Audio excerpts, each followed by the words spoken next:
तो आप लोग देखो, ये है मेरा ईसीजी। मैंने अपने यहाँ पे अपने घर पे ईसीजी करवाया था, तो मेरा ये ईसीजी का रिपोर्ट है। और मैं आपको दिखाता हूँ चश्मा। तो ये मेरा चश्मा है जो कि 6/6 तक ये कर देता है सही, जो कि ये मेरा चश्मा है, पावर चश्मा है। जय हिंद एवरीवन। तो आज हम आपको बताएंगे कि मुझे 4 पॉइंट मिला था, ईसीजी, बॉडी वेट और रिफ्रैक्टिव एरर और चेस्ट गलत मेजर कर लिया गया था। तो मैंने अपना 3 पॉइंट कैसे क्लियर किया, किस तरीके से मैंने तीनों पॉइंट क्लियर किया, मैं आपको फुल डिटेल बताऊंगा कि री मेडिकल में मैंने ये तीनों पॉइंट कैसे क्लियर किया है। और ये तीनों पॉइंट मैंने क्लियर किया है री मेडिकल में। और एक पॉइंट था मेरा बॉडी वेट,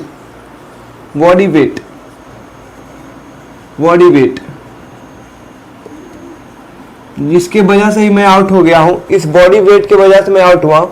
बाकी मेरा ये तीनों पॉइंट क्लियर है, ये तीनों पॉइंट ओके है।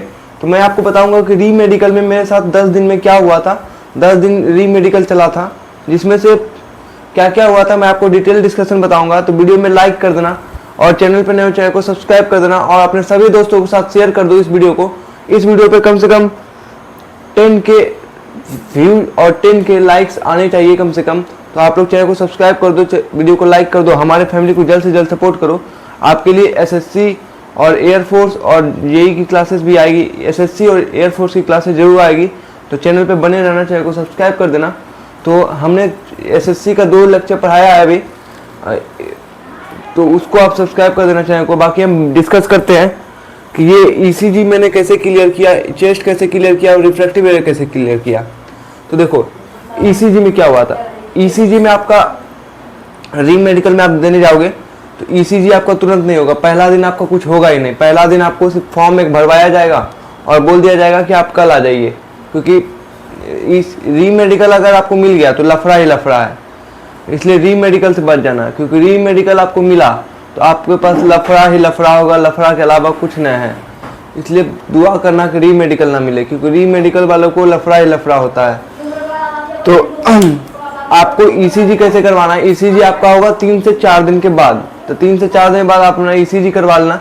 ईसीजी करवाने के बाद ईसीजी में आप लोग 2 बार 3 बार चेकअप करेंगे, आपका ईसीजी क्लियर हो जाएगा। मैंने ये तीनों पॉइंट क्लियर किया है, क्योंकि मेरा चेस्ट मेजरमेंट जो था, चेस्ट, अब बात करते हैं चेस्ट पे। तो चेस्ट आपका यहाँ से मापा जाता है, यहाँ से बिल्कुल छाती पे रख के मापा जाता है चेस्ट। तो चेस्ट आपका बिल्कुल यहाँ से मापा जाता है। तो मेरा चेस्ट गलत ही माप लिया गया था, पता नहीं उन लोगों ने कैसे चेस्ट मेजरमेंट किया था, चेस्ट को गलत रॉन्ग मेजर कर लिया गया था। तो मैंने अपना चेस्ट बताया था, तो चेस्ट मेरा क्लियर हो गया था। अब ईसीजी का वो लोग मशीन लाते हैं, मशीन में ईसीजी आपका चेकअप होगा।